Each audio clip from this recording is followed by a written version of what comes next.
এত বড় একটা জায়গা কবরস্থান, তার মধ্যে দেখেন এক কর্নারে একজনকে শোয়াই রাখছে।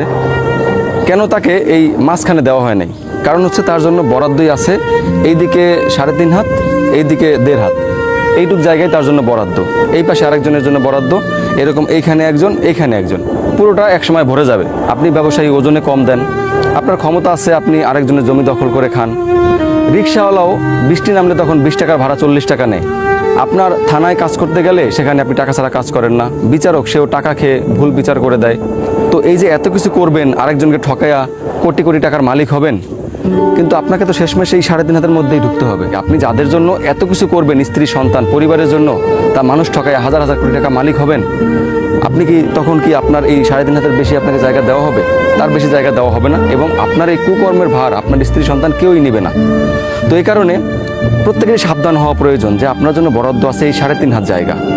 পৃথিবীতে যতদিন আছেন একটু ভালোভাবে, ভালো মানুষ হয়ে একদম সৎ পথে থেকে উপার্জন করবেন, সৎ পথে থেকে জীবন ধারণ করবেন।